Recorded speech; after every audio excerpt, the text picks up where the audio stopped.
two, three. Assalamualaikum warahmatullahi wabarakatuh dan salam sejahtera. Tak kenal maka tak cinta. Izinkan saya memperkenalkan diri. Nama saya Nufarsha Masara binti Abdullah dan berumur 12 tahun.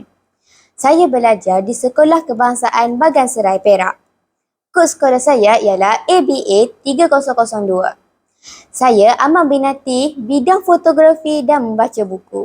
Manakala cita-cita saya ialah menjadi seorang peguam. Hari ini, saya berasa amat teruja untuk berkongsi mengenai sebuah novel yang berjudul Impian Jalanan.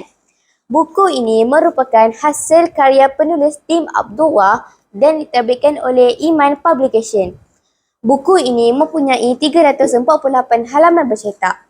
Ianya berharga RM33 Malaysia. Baiklah, apa yang menarik perhatian saya, buku ini sangat memberi inspirasi kepada saya untuk belajar bersungguh-sungguh. Seterusnya, berjaya dalam hidup supaya dapat membantu orang yang dalam kesusahan.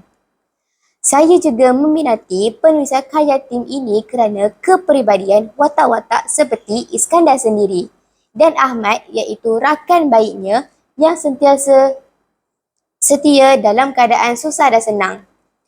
Dialog yang digunakan dalam buku ini juga amat menarik perhatian saya kerana ianya lebih santai untuk dibaca. Jalan cerita ini sangat menarik kerana buku ini mengisahkan tentang azam dan kecekalan Iskandar dari kecil yang bercita-cita untuk menjadi seorang arkitek dan juga pelukis. Iskandar dilahirkan dalam keluarga yang sederhana. Iskandar sering mengadu huruf tidak kelihatan jelas pada matanya. Selain itu, Iskandar juga sukar untuk mengenal huruf. Lebih merumitkan keadaan, percakapannya pula tergagap-gagap.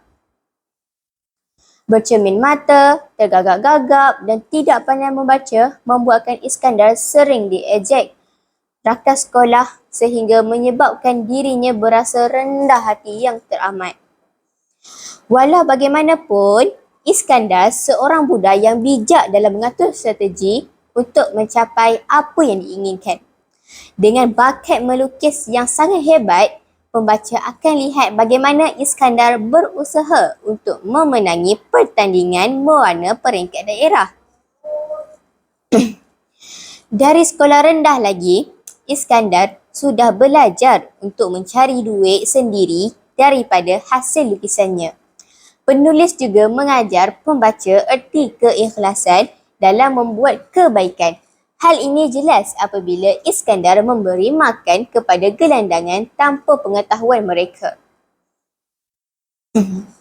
Rupa-rupanya Iskandar mempunyai hubungan istimewa dengan Yana yang berstatus tinggi. Hal ini berbeza dengan latar belakang Iskandar. Adakah hubungan Iskandar dan Yana akan berjaya? Pengajaran daripada cerita ini menggambarkan pengorbanan seseorang untuk membantu penduduk kampung. Hal ini sangat jelas apabila Iskandar merancang untuk membina sebuah jambatan di kampungnya. Di sini, Iskandar berkorban dari segi masa dan wang ringgit. Seterusnya, saya dapati kita hendaklah berusaha untuk mencapai impian dan cita-cita. Walaupun ibu bapa Iskandar tidak mampu menghantar dia ke kelas kemahiran mewarna dan melukis, beliau menggunakan masa yang ada sebaiknya untuk melatih diri bagi memantapkan lagi kemahirannya. Caranya, dia menonton cerita kartun dan mengambil satu watak untuk dilukiskan setiap hari. Hal ini menunjukkan kesungguhan beliau untuk mencapai cita-cita menjadi seorang pelukis yang terkenal. Bak kata pepatah, kalau tidak dipecahkan ruyung, manakan dapat sagunya.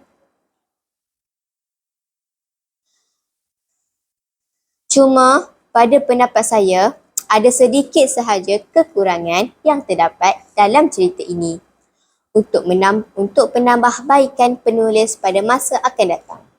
Saya dapati cerita ini kekurangan babak-babak yang mampu meruntun jiwa saya. Bagi saya, emosi yang tercetus akan menjadi sebuah cerita itu lebih menarik. Sekian sahaja. Assalamualaikum warahmatullahi wabarakatuh.